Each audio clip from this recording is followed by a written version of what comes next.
আসসালামু আলাইকুম। এখন দেখবেন সংবাদ শিরোনাম। নির্বাচন কমিশন ও রিটার্নিং অফিসে প্রার্থী সমর্থকদের ভিড় বাড়তে পারে মনোনয়নপত্র জমা দেওয়ার সময়। গুলশানের পর আজ বিএনপির নয়াপল্টন কার্যালয়ে যাচ্ছেন তারেক রহমান, খালেদা জিয়ার দেখভাল সকালেই হাসপাতালে জুবাইদুর রহমান।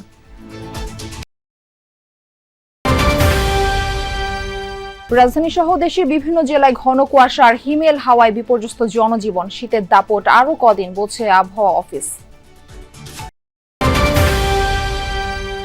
গফরগাঁওয়ে রাতের আধারে উধাও প্রায় ২০ ফুট রেল লাইন। লাইনচ্যুত অগ্নিবীণা এক্সপ্রেসের দুটি বগি, ৬ ঘন্টা পর বিকল্প রুটে ট্রেন চলাচল শুরু। এতক্ষণ দেখছিলেন সংবাদ শিরোনাম, এখন দেখবেন বিস্তারিত। মনোনয়নপত্র জমা দিচ্ছেন ত্রয়োদশ জাতীয় সংসদ নির্বাচনের সম্ভাব্য প্রার্থীরা। রোববার পর্যন্ত মোট ৩,১১৪ জন মনোনয়নপত্র সংগ্রহ করেছেন। জমা দিয়েছেন ১৬৬ জন। আইন অনুযায়ী দলীয় প্রার্থীদের হলফনামা সহ দলীয় প্রত্যয়ন মনোনয়নপত্রের সঙ্গে জমা দিতে হবে। রিটার্নিং অফিসার বা সহকারী রিটার্নিং অফিসারের কাছে মনোনয়নপত্র জমা দিচ্ছেন বিভিন্ন রাজনৈতিক দল ও স্বতন্ত্র প্রার্থীরা। মনোনয়নপত্র জমা দিয়ে সুষ্ঠু ও শান্তিপূর্ণ নির্বাচনের অঙ্গীকার ব্যক্ত করেন প্রার্থী ও তাদের প্রস্তাবক সমর্থকরা। রাজধানী সেগুনবাগিচায় বিভাগীয় কমিশনারের কার্যালয় ও ঢাকা জেলা প্রশাসকের কার্যালয়ে ঢাকার আসনগুলোর প্রার্থীরা মনোনয়নপত্র জমা দিচ্ছেন। বিএনপির ভারপ্রাপ্ত চেয়ারম্যান তারেক রহমানের পক্ষে মনোনয়ন জমা দিয়েছেন বিএনপির চেয়ারপারসনের উপদেষ্টা আব্দুস সালাম। দেশের বিভিন্ন জেলা ও উপজেলা রিটার্নিং কার্যালয়ে মনোনয়ন ফর্ম সংগ্রহ ও জমা দেওয়ার কাজ চলছে। প্রত্যেক প্রার্থী আচরণবিধি মেনে মনোনয়ন জমা দিচ্ছেন। ঢাকা বিভাগীয় কমিশনার ও রিটার্নিং কর্মকর্তা শরফ আহমদ চৌধুরী জানিয়েছেন, প্রত্যেক প্রার্থী আচরণবিধি মেনে মনোনয়ন জমা দিচ্ছেন। আচরণবিধি লঙ্ঘন করলে তাৎক্ষণিক ব্যবস্থা নেওয়া হবে। একই আসনের একাধিক প্রার্থী একসাথে এসেছেন, তাদের মধ্যে সৌহার্দ্যপূর্ণ আচরণ লক্ষ্য করা গেছে। এখনো পর্যন্ত নিরাপত্তা নিয়ে খুব বেশি ঝুঁকি নেই বলেও জানান তিনি। উনি তো বাংলাদেশের যে কোনো জায়গায় করতে পারেন, আর 17তে জানেন যে উনি 17তে ভোটার হয়েছেন, এইটাও একটা বিষয়।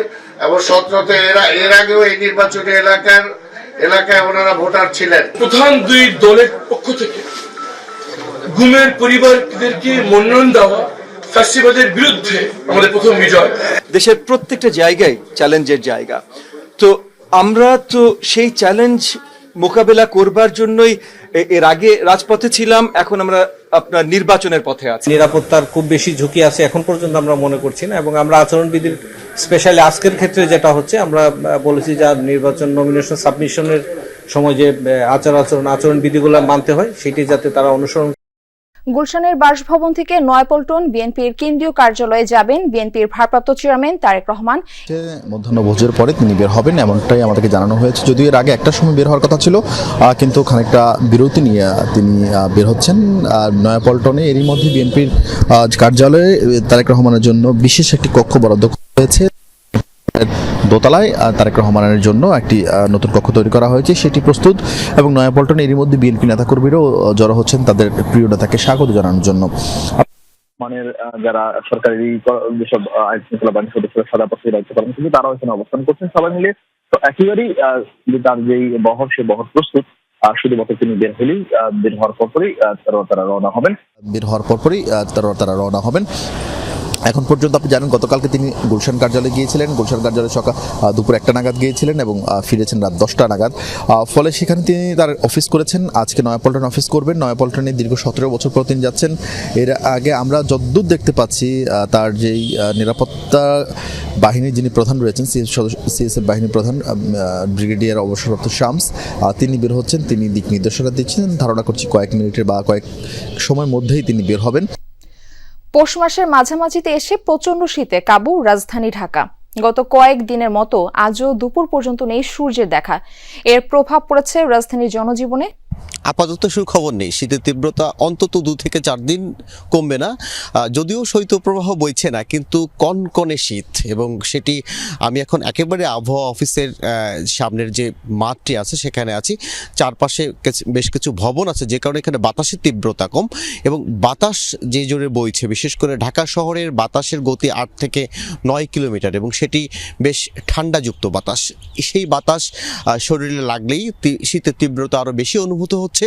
এবং আমি যখন এই আবহাওয়া অফিসে আসছিলাম সড়ক ধরে দেখছিলাম ছিন্নমূল মানুষের বেশ কষ্ট, বিশেষ করে যারা সড়কের পাশেই যাদেরকে ঘুমাতে হয় তারা আগুন জ্বালিয়ে তাপ নিচ্ছিলেন। এবং বিশেষ করে যারা জীবিকার তাগিদেও বের হতে হয় এই শহরে, রিক্সা চালক কিংবা অন্যান্য যে শ্রমজীবী মানুষগুলো আছেন তারা জীবিকার তাগিদেই বের হয়েছেন এবং লেপ মুড়ি দিয়ে ঘরে শুয়ে থাকতেই বোধহয় বেশ ভালো, এমন কথাও তারা অনেকেই বলছিলেন, যদিও সেই সুযোগটি তাদের নেই। এবং আবহাওয়া অফিসও সেই কথাটি বলছে যে আপাতত এইসব মানুষের জন্য কোনো সুখবর নেই, অন্তত 2 থেকে 4 দিন আরও এই তীব্র ঠান্ডার যে এখন অবস্থা সেটি আরও থাকবে। এবং তারা বলছেন যে সাধারণত এটি যেহেতু পৌষ মাস, আজ পৌষের 14তম দিন, মাঝামাঝি দিন কাল শেষ হবে হয়তো, অন্তত আরও 15 দিন পৌষ, তারপরে মাঘ মাস, এই শীতের যেই অন্তত 1.5 মাস শীত কম বেশি রাজধানীতে থাকবে। শুধু রাজধানীতে নয়, আপনি যেমনটি বলছিলেন খবরে, সারা বাংলাদেশেই কিন্তু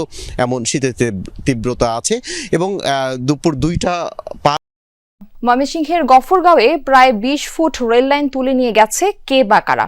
এতে লাইনচ্যুত হয়েছে অগ্নিবীণা এক্সপ্রেসের 2টি বগি। প্রায় 7 ঘন্টা বন্ধ থাকার পর ভৈরব কিশোরগঞ্জ হয়ে শুরু হয়েছে আংশিক ট্রেন চলাচল।